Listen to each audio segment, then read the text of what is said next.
So guys, good afternoon. তো দেখুন, আমি আজকে একটা নতুন একদম অচেনা রেসিপি নিয়ে চলে এসেছি। রেসিপির নাম হচ্ছে তেহেরি।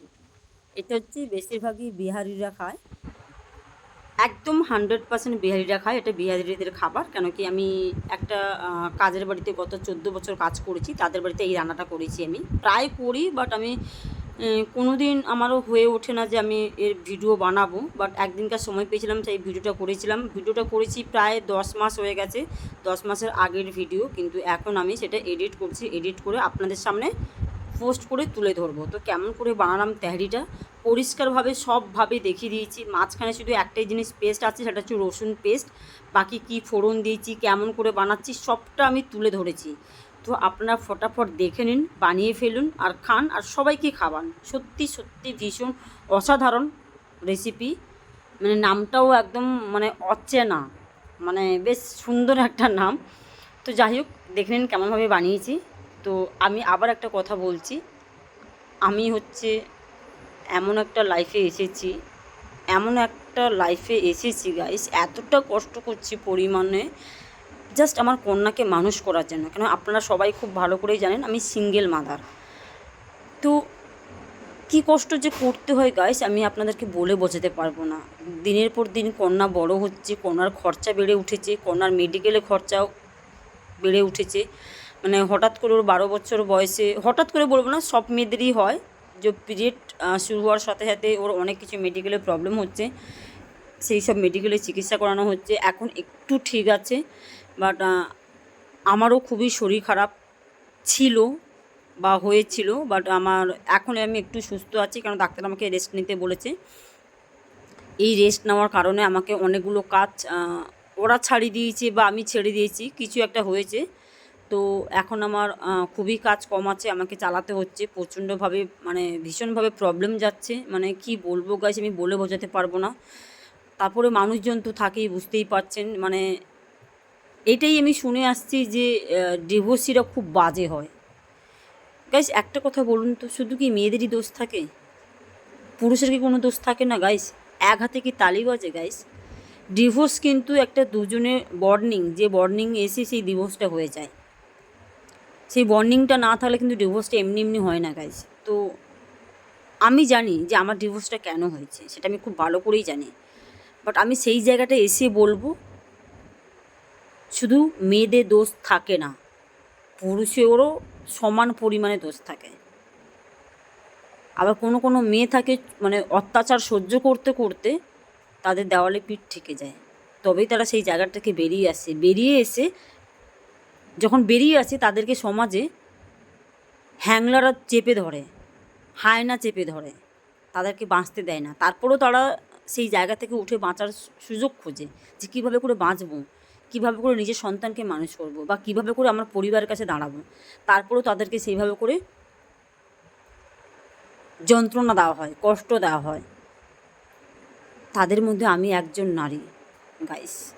আমি প্রচণ্ড কষ্ট করছি, প্রচণ্ডভাবে মানে হেনস্থা হচ্ছি দিনের পর দিন। কিছু মানুষ একলা মেয়ে পেয়ে আমাকে হেনস্থা করে যাচ্ছে। আমি এটাই বুঝে পাই না, কেন, কিসের জন্য গাইস? আমরা কোন সমাজে বাস করছি? আর কত গাইস, মেয়েদের কোথায় সেফটি একটু বলবেন? যাকেই আপনি বিশ্বাস করেন সেই আপনাকে ঠকিয়ে চলে যাচ্ছে, যাকেই আপনি বিশ্বাস করেন সেই আপনাকে ব্ল্যাকমেল করছে। কোন সমাজে বাস করছি আমরা? আদৌ কি সমাজ খারাপ গাইস, নাকি আমাদের মতন মানুষরা খারাপ? আমি তো সেটাই বুঝতে পারি না। তো গাইস, যাই হোক, এত কষ্ট করে আমাকে দিনের পর দিন এগিয়ে যেতে হচ্ছে। অনেক ইচ্ছা ছিল গাইস, একটা সংসার করব, একটা সন্তান হবে, কন্যা সন্তান, সংসার হবে, সন্তানকে পড়াশোনা করাবো। সন্তান তো ঠিকই হয়েছে গাইস, কন্যা সন্তান, সেটা আমার আশাটা পূর্ণ হয়েছে। কিন্তু গাইস, স্বামীর সাথে আর সংসার করা হলো না। আমি জানি না আদৌ আমার সংসার আবার হবে কি না, আমি জানি না। কিন্তু আমার শখটা শখই থেকে গেল। হয়তো আমি ভীষণভাবে চেয়েছিলাম, তার কারণে হয়তো আমার সংসারটা টেকেনি। কিন্তু গাইস, একজনের চাওয়াতে কিছু হয় না, দুজনকে উভয় বন্ডিং আন্ডারস্ট্যান্ডিং করতে হয়। কী বলবো গাইস, দিনের পর দিন ভীষণভাবে কষ্ট করে যাচ্ছি, যে কষ্টের কোনো শেষ থাকে না। এখন এমন জায়গায় এসে পৌঁছেছি গাইস, দেওয়ালে পিঠ থেকে গেছে, আর পারছি না। মেয়েও বড় হচ্ছে, মেয়ে আমার দিকে তাকিয়ে বলে, মা তুমি আগের মতন আর নেও, আগের মতন তুমি নেই, তোমার শরীরও পুরো ভেঙে গেছে, তোমার প্রচণ্ডভাবে কষ্ট যাচ্ছে মা, তোমাকে দেখে আমি বুঝতে পারছি। কিন্তু গাইস, ওকে আমি কষ্ট দিতে চাই না। এমনিতে আমি ওকে আমার কাছে থাকে না কেন, ও হোস্টেলে থাকে, তারপরে 1-2 মাসের জন্য হোস্টেলে ছুটি পেলে বছরে 2বার আসে।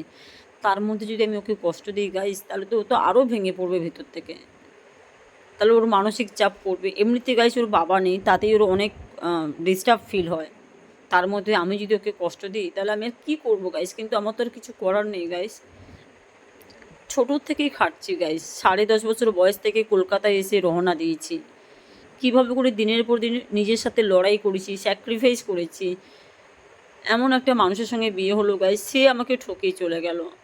আমি বুঝতে পারছি না যে কাকে বলবো এই কষ্টের কথাটা, কার সঙ্গে শেয়ার করব। আমরা সবাই বলি, বা আমাদের সমাজে অনেকে বলে যে মেয়েদের আসল পুরুষ হচ্ছে স্বামী, বন্ধু, বাবা।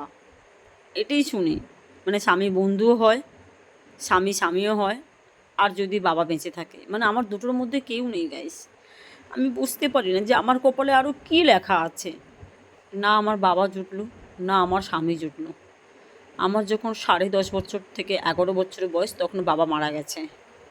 হাজব্যান্ডের সঙ্গে 8 বছর সংসার করেছি। হাজব্যান্ড পরকীয়া এতটাই মেতে ছিল যে তাকে নিয়ে আর সংসার করার কোনো উপায় ছিল না গাইস। বাধ্য হয়ে তাকেও আমাকে ছাড়তে হয়েছে। গাইস, আদৌ কি আমি খারাপ, না আমার কপাল খারাপ? আমি তো সেটাই বুঝতে পারি না। যাই হোক, অনেক কথা আমি আপনাদের সঙ্গে শেয়ার করলাম। একটা কথাই বলবো আপনাদের কাছে অনুরোধ করে, আপনারা হচ্ছে আমার ভরসা, আমার সব কিছু। কেন আপনারা আমাকে যেমনভাবে সাপোর্ট করবে, যেমনভাবে আপনারা আমাকে এগিয়ে নিয়ে যাবেন, সেইভাবে আমি আমার মেয়েকে মানুষ করতে পারবো। আচ্ছা গাইস, আপনারা পারেন না আমাকে সাপোর্ট করতে, যে একটা মা তার সন্তানকে মানুষ করুক, যে মায়ের এত কষ্ট? এটাই বলবো গাইস, প্লিজ সাপোর্ট করুন। আমি নিজের ভিতর থেকে ভীষণভাবে অসুস্থ, মনের জোরে চলছি গাইস। আমার মনে আর জোর নেই। কী করে চলবো গাইস, আমি তো ভাবতেই পারছি না। এখন ফ্যামিলি থেকে আমাকে একটু প্রেশার দিচ্ছে যে দেখো, যদি ভালো পুরুষ পাও, তাহলে তুমি বিয়ে করে সংসার করো। আপনারা বলুন গাইস, আমার পক্ষে কি এটা সম্ভব? মেয়ে তো বড় হয়েছে গাইস, এখন কি আদৌ ঠিক কাজ করব? ঠিক কাজ করছি গাইস? বিয়ে করাটা কি আদৌ আমার জন্য ঠিক হবে? নাকি মেয়েকে মানুষ করেই তারপরে আমাকে লাইফটা একা কাটাতে হবে? আমি বুঝতে পারছি না গাইস। কিন্তু আমাকে সবাই বোঝাচ্ছে যে মেয়ে কতদিন, তখন তুমি কি করবে, তখন তোমার তো একজন সঙ্গী লাগবে। আমি বুঝতে পারছি না গাইস, আমি কি করব। কেন একবার ঠকেছি গাইস, আবার যদি ঠকি কোনোভাবে, সেটা আমি নিতে পারবো না গাইস। আর আমার মেয়ে কি শিখবে? ও তো আমাকে দেখে সব কিছু শিখবে না। মা কি করছে, মা কেমন আছে? Guys support me.